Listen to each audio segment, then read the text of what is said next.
meet again here as we get ready for another one of our exciting lay formation weekends. And I've got a lot of great guests lined up to meet with you. And we're going to do a rundown like we normally do each month of what you can expect. I've got some neat resources for you as we're heading into the weekend. Part of a strategy known as a flipped classroom. So what I'm going to be doing for some of the classes is giving you some links that you can follow and get a little bit of background material on for the different courses that you've got coming up over the upcoming February 11th, 12th, and 13th weekend. And I'd really encourage you to take advantage of some of that to really kind of prepare yourself, mind and spirit, for some of the topics that are coming up for that weekend. So we're going to do a rundown here of the topics that we have for you and the guests that we have in store. And then I've got a little bit of an expansion on some prayer activity that we've been using as part of our weekends regularly over the last little while. And I'm going to take you a little bit more deeper into that for you today. Okay, so this is our plan. Keep up with me. I'll try to keep up with you, and we'll move things right along. Right off the top, I wanted to show you this great little thank you card that we got from the Marian Center. They received our gift of gift cards and items, and they just wanted to tell us thank you so much. And I love this one line that Christine from the Marian Center has in here. You are in a very real way feeding the hungry and clothing the naked, and so God bless you. So I wanted to share that with you right off the top here today. Just really grateful hearts at the Marian Center for everything that you guys have done for them. All right, so heading into our weekend, next weekend, on Saturday in the morning, we've got Bert Pitzel coming out with the Year 1 class, and he's going to be with you all day for you Year 1 candidates. In the morning, he'll be talking to you about the vocation of the laity. And actually, I've got a podcast that Brett and I put together. It's not going to be released for a few weeks, but it goes into this very idea about what exactly is the vocation of the laity as we draw some distinctions between the sacrament of holy orders and the common priesthood, or the priesthood of the baptized as it's usually called in our church. And that podcast isn't coming up for a number of weeks, but I'm going to sneak in a little sneak peek for you. If you look in the email that you've received the link to this video in, you'll find a direct link to that podcast as it's sitting on the server waiting to be officially published, and you get a sneak look at it. I think it'll give you some really good grounding for what Bert's going to talk with you about that morning, on Saturday morning. For Year 2s, you're going to spend the morning with Father Ron Andre. Father Ron's going to walk you through the basics of our liturgical year and Catholic liturgical worship in general. This is a perfect opportunity to ask any questions that you might have about the ways that we celebrate, why we celebrate, and why we do the things that we do when we gather to worship together as Catholics. So that's going to be a great opportunity for you. And for you Year 3s, on the Saturday morning, our own Brenda Dupmeyer and a friend of hers, Tyrone Fisher, are going to be joining you. They'll be talking about their Bereavement Ministry. Now, Brenda and Tyrone have been leading bereavement workshops in several parishes since last fall, and they're going to spend some time with you sharing their experiences and the great need that we have to grieve and to companion those who are in that process of grieving. Okay?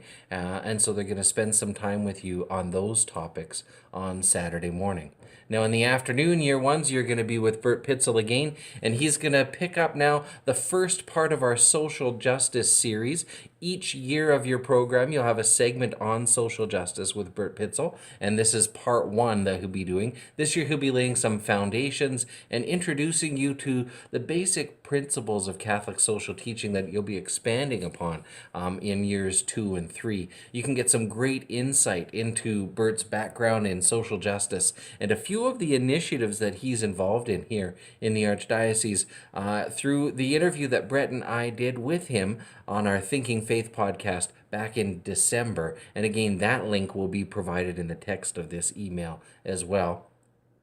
For you. I'll also provide some of these links in the video description on YouTube as you access it there, so in case you miss one or the other. Okay? Year 2s, Father James Owalugba, our Chancellor here at the Archdiocese of Regina, is going to be coming out to lead you through an introduction to Canon Law.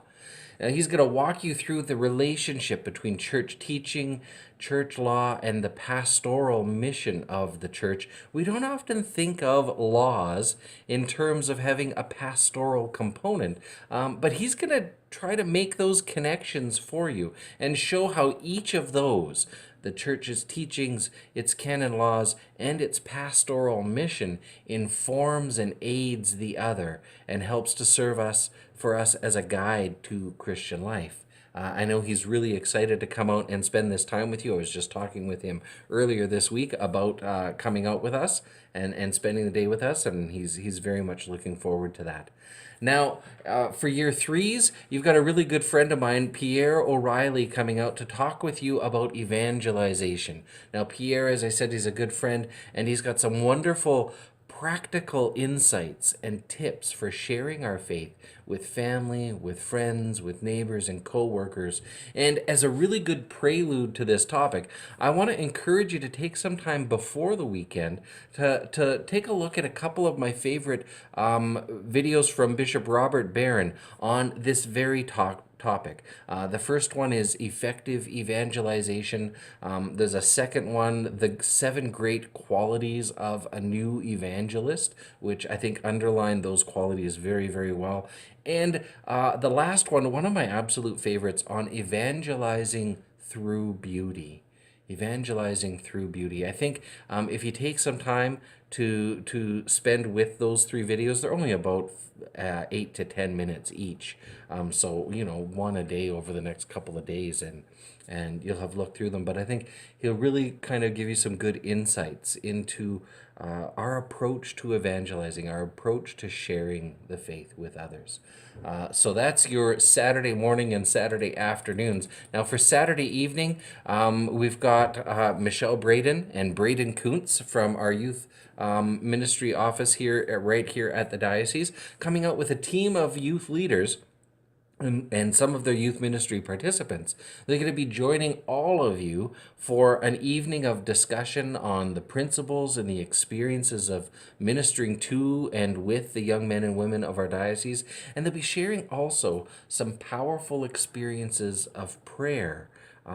Some of the ways that they've prayed together with the young men and women of our diocese, ways that they've introduced teachers and other leaders to pray together with each other. I think you're really going to enjoy this evening. And it'll be a really good setup, especially that spiritual prayerful component for Sunday morning, which will be a time of retreat with another good friend of mine, Teresa Whalen Lux. She's going to come out and prayerfully lead you through several themes of desert, death, and resurrection, all as a preparation for the season of Lent, which for us begins on March the 1st. So that's your weekend kind of in a nutshell. And I know you're already probably like me getting excited for what these different topics and classes are going to be like. I want to take some time here before I let you go to expand upon a particular prayer practice that we've been introducing to our weekends for quite some time. We started doing this last year in the program and carried it on this year. Part of it is a means of helping you to focus and zero in on those God moments through the weekends that you've had as an aid to your own reflections and that. It's sometimes called it's a form of prayer that sometimes referred to as the Ignatian Examen or the Daily Examen, or simply just the Examen. And as I said, we've been walking through this throughout the year and taking time at the end of our sessions each weekend on the Sundays to focus our attention prayerfully on where in our weekends God has been working most profoundly as an aid for your own reflections. And we've also been talking more and more this year about putting together personal testimonies, which can act as tools for opening up conversation and dialogue about God's activity in our lives with someone else. Now, both of these things, the reflections on the weekends and sharing your faith with others, sharing your encounters with Jesus Christ and with God with other people, require that we're actually able to be aware of God's presence and to work at examining a given experience in our lives and meditating on what God is doing and trying to do in us through that experience. Now, this is something that St. Ignatius himself really tried hard to accomplish through his own life. One of his personal goals was to be able to identify and discern God's presence in the moment itself that he was living in. And I think if you ever get a chance to read his autobiography, he claims to be able to have finally, near the end of his life, been able to achieve just that through the practice of this particular kind of prayer that fosters that kind of ongoing awareness. Now, this examine isn't to be confused with an examination of conscience, something that we might use in preparing to go to confession. It's a prayer that helps us to become more profoundly aware of where God has been present in our day and or where we might have missed or ignored or even forgotten to look for his presence when we needed it most. That's the purpose of the examine. You've all experienced this, as I said, in a very abbreviated way each Sunday as we close those weekends together. That time that I take to prayerfully guide you in reflecting over all of the events of the weekend and reflecting, zeroing in on a single aspect of that experience. It's kind of a prelude to an examine, and it's intended to help you have a bit more focus and not miss those God moments, those moments that God has set aside particularly for you in each of our weekends. Now, the fullness of the examine has 5 kind of contemplative or meditative stages, and I'm going to go through those with you here today. So the 5 steps, number 1 is very, very important. Praying for God's help. Praying for God's help. If I were to go back over the last 24 hours, I could probably fairly easily make a detailed list of everything that I had done, all the people that I met, the kinds of conversations that I had, and the activities that I was involved in. I could make an exhaustive list of that, and it really wouldn't be quite prayerful to just sit down and jot down on a list the things that my day has contained. What I want to do, though, when I'm praying this examine way of prayer, is I want to know not what I would add to that list, but what part of that list, what part of that day does God want me to pay attention to in particular? What does He want? What events does God want to draw my mind to? What persons, what conversations, what experiences of that day? And to give God a few moments right here in this first step to bring to mind on His own something for me to pay attention to. The second part is to stop once we've received that gift. Once something has come to mind, and this is a good point actually to kind of underscore here, our tendency when we ask for God's help, and maybe I'm the only one that this has happened to. I'm sitting here, I'm going to pray and examine, I'm looking back over the course of my day, and I am asking God to help me think of some moment that He really wants me to pay attention to. And the very first thing that comes to mind is maybe a picture of something really mundane, something really ordinary. Maybe it's a picture of me taking laundry out of the dryer. That's the first image that comes to mind. Now, I'm tempted in those moments to kind of push that off, filter it out a little bit and say, you know what, maybe I can come up with something better. There's got to be something better for me to spend my prayer time on than me taking laundry out of the dryer. But here's the thing. We have to enter into our times of prayer with trust and with confidence and with faith in God's promise to respond. What do I mean by that? Here at the start of our prayer, in stage 1, I've asked for God's help. The next thing that happened after that prayer was this image of me taking laundry out of my dryer. Now, I could push that off and say, well, maybe I could come up with something else, but that wasn't my question. My question at the start of my prayer wasn't what could I come up with. My question was, what could God show me? And this is what he showed me. I have to accept it as that gift from God, even if it's not a gift I was expecting or think that I even need. And that's stage 2 of this examine. To accept the gift, the moment that God has brought to mind, and to give thanks. To give thanks for all of the gifts of my day and for this one in particular. To give thanks. That's a simple step. The third one then is to take this moment now, to take this moment that God has given me, this moment that I've asked for, and to spend some time contemplating that moment. That means going back to that moment and praying with it as I would with Scripture. As I would with Scripture. What does that mean? It means taking time to revisit and relive that moment in my imagination.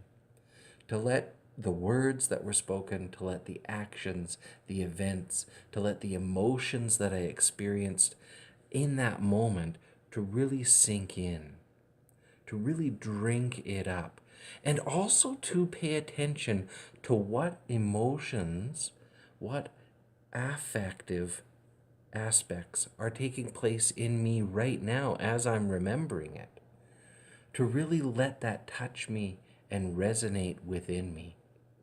Now, as I do that, as I ponder over this scene of me taking laundry out of the dryer, I start to wonder, why this moment? What connection does this have with what's going on in the bigger picture of my life right now? That God would say, here is a word that you need to pay attention to. Here is a word that you need to pay attention to. Maybe in my life, I've been neglecting taking care of my family. Maybe I've been resentful about doing the mundane chores that are sometimes assigned to me around the home. Sometimes it can really get to you after a while. And maybe, without even really acknowledging it per se, maybe there's been some resentment, some bitterness coming up. Now here in this moment, God is showing me, where am I? I ask God where you are, and he says, look right here. Look right here in this moment. Look at what you're doing here. And see your service as a service to me, to my body. I can start to make those connections. Maybe it's a moment where I realize, geez, I've been not only in this moment, but in all of those mundane activities, I've really been failing to notice God's presence in this, God's invitation to serve in this. Whether it's a moment of rejoicing at the giftedness and me being aware of that giftedness, or whether it's a moment where I kind of regret, I wish, I would have realized that God was present to me there. In our fourth step, after we've taken time to really immerse ourselves in this and to do that wondering, that questioning, and making those connections, the fourth step is to either rejoice in God's presence or simply ask God's forgiveness and God's help in the future. So this awareness of God's active presence in our lives, that's a gift. It's a grace from God. We can't do it entirely on our own. If you've been given that gift to see God actively in a particular moment, rejoice in that. Allow that joy to fill you, that God, your Father, has really touched in a concrete way your life. If it's a moment of missed grace, if it's a moment of missed presence of God, give thanks to God for that too, for bringing that to your attention. I could have muddled along for weeks and weeks, growing in my bitterness, growing in my resentment. But here right now, God's broken in Rejoice and give thanks to that. Now I know what to look for, God. Thank you, God. In any case, you might offer a prayer of sorrow for having missed God in that moment. You might make a resolution with God's help to be more aware in the future. And even ask for that grace specifically. Lord, help me to have eyes to see you better, to pay more attention to you better. Now, in the fifth step, we hold up the day to come. The day to come. Perhaps knowing even better that all of its moments have the potential of drawing us closer to God. If God was present to me in this moment, then which moments tomorrow will you be in? If there's a particular time or place tomorrow that you know you're going to need God's help with, this is the time to ask. This is the perfect opportunity to say, okay, Lord, I know you were there when I was doing laundry today. I know you were there now, and I thank you for that. Now, tomorrow it's my turn to clean the cat's litter box. And I'm going to need your help tomorrow. I'm going to need your help. Tomorrow, I know I'm going to have to go and straighten out that bedroom that I don't want to straighten out with. Or tomorrow, I'm going to have that conversation with somebody that I've been dreading. I'm going to need your help there, Lord. Or simply an open desire to be present to others tomorrow, the way God has been present to you today. So those are the 5 steps of the Examen. As you can see, what we've been doing on Sundays is just a really scaled down version of this. But I'd encourage you, and you'll find the text to all of this in the email that I'm sending out here. I would encourage you over the next little while. Lent is coming up at the beginning of March. This would be a good practice to be involved in throughout the Lenten season. To spend time each day or every couple of days. And this only takes 10, 15 minutes. You could do this on your way to work. You could do this on your lunch break. You could do this when you've got just a few moments of pause in the middle of your day. And after you've done that, if you can think about it, jot down a couple of notes, a couple of those most pertinent thoughts and feelings and ideas that came out of this prayer in your journal. Just so that you can keep track of God's activity in prayer, that you can keep track of God's constant activity in your life in real and concrete ways. I hope that this has helped for you. I know this is a great help to me in my spiritual life, and I really think that you would find a lot of good fruits out of this. So I'm really looking forward to our next weekend together. I pray always that God may bless you and bless your families, and I beg you to please pray for me as well. As a coordinator of this program, in my own diaconate formation, as we both grow in faith formation together through these weekends. And so just God bless you.